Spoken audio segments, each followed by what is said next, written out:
నమస్కారం. ఈరోజు మనం జూలై 22, 2025 నాటి ప్రాతమురళి సారాంశాన్ని కాస్త లోతుగా పరిశీలిద్దాం. నమస్కారం.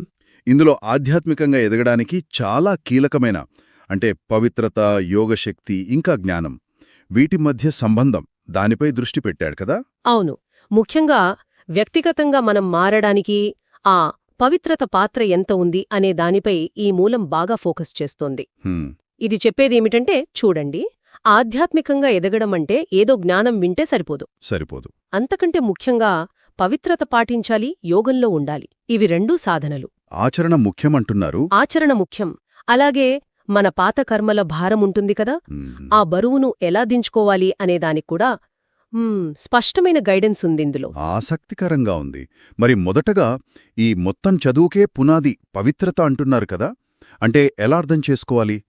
కేవలం నైతికంగా ఉండడమేనా? ఇక్కడే ఉంది అసలు విషయం.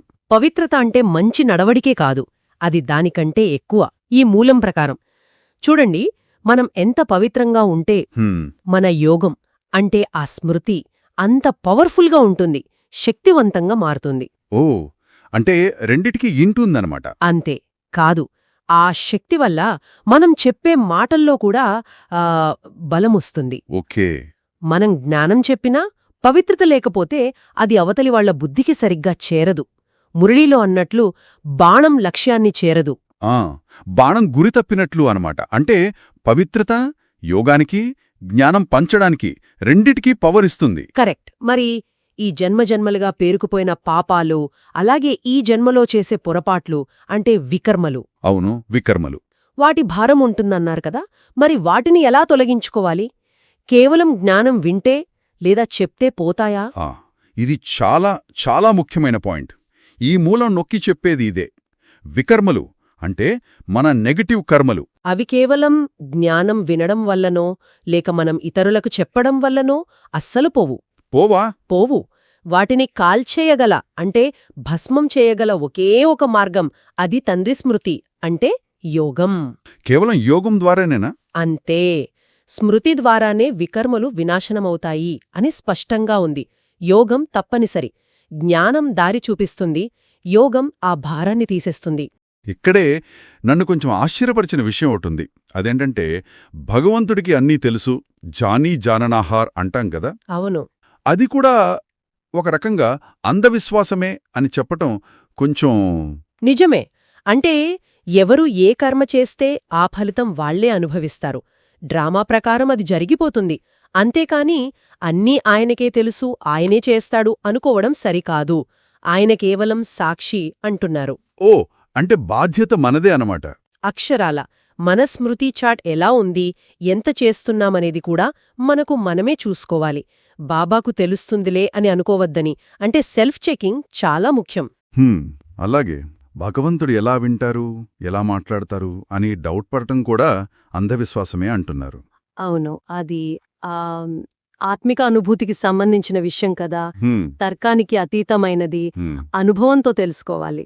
ఇంకో ముఖ్యమైన హెచ్చరిక కూడా ఉంది కదా, తండ్రికి చెందిన వాళ్ళం అయ్యాక, ఈ జ్ఞానమార్గంలోకొచ్చాక అవును, ఇంకా ఎక్కువ జాగ్రత్తగా ఉండాలి. ఒకవేళ వికర్మలు చేస్తే, పొరపాట్లు చేస్తే దాని ఎఫెక్ట్ చాలా గట్టిగా ఉంటుందట.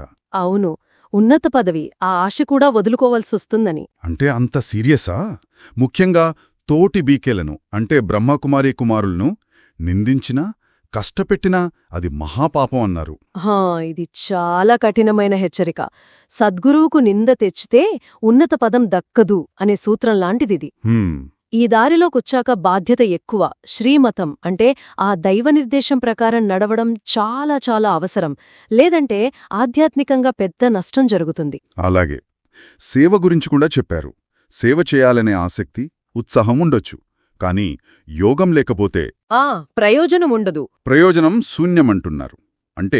ఫస్ట్ ప్రయారిటీ స్మృతి యాత్ర చేసి పవిత్రంగా అవ్వడం, ఆ తరువాతే జ్ఞానం, సేవ. అప్పుడే ఫలితముంటుంది. అవును, ఆ ఆర్గర్ ముఖ్యం. పవిత్రత, యోగం, అప్పుడు జ్ఞానం, సేవ. దానం విషయంలో కూడా ఇలాంటి జాగ్రత్తే చెప్పారు. అవునా? ఏమని? అర్హత లేని వాళ్లకు, పతితులకు దానం చేస్తే ఆ పాపం దానం చేసిన వాళ్లపైకే వస్తుందట. ఓ, అలాగా. అవును, జ్ఞానధనాన్ని కూడా ఎవరు పాత్రులు అనేది చూసి ఇవ్వాలి. అంతేకాదు, మన దగ్గరున్న స్థూలధనం కూడా అనవసరంగా వృధా చెయ్యకూడదు. ప్రతిదీ జాగ్రత్తగా వాడాలి. ఇక చివరగా డ్రామా పురుషార్థం గురించి కూడా చెప్పారు కదా. అవును. ఇదంతా అనాదిగా నడిచే డ్రామా అని, మనం ఈ చక్రంలోకి వచ్చామని అడగడం వేస్ట్ అని, అసలు మోక్షమనేది లేదని చాలా స్పష్టంగా చెప్పారు. నిజమే, డ్రామాను యాక్సెప్ట్ చేయాలి. కానీ డ్రామా అని ఊరికే కూర్చోమని కాదు. కాదు.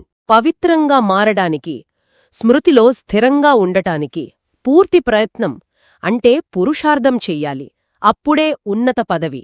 అంటే డ్రామా జ్ఞానం మనల్ని నిష్క్రియం చేయకూడదు.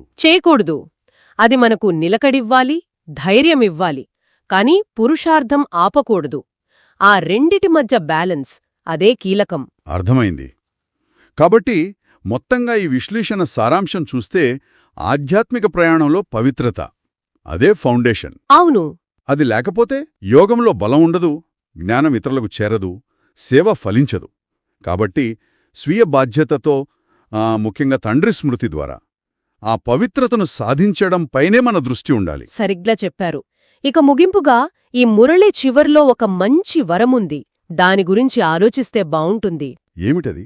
పాత సంస్కారాలకు, అంటే మన పాత అలవాట్లకు, స్వభావాలకు అగ్ని సంస్కారం చేసి, అంటే వాటిని పూర్తిగా కాల్చేసి సత్యమైన మరజీవాగా అవ్వడం. మరజీవ అంటే చనిపోయి మళ్ళీ బ్రతికిన వాళ్ళు? అవును.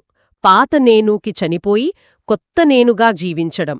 ఈరోజు మనలో ఉన్న ఏ పాత సంస్కారానికి అలా అంతిమ సంస్కారం చేయొచ్చో అని ఒక్కసారి ఆలోచించుకుంటే. మంచి ఆలోచన.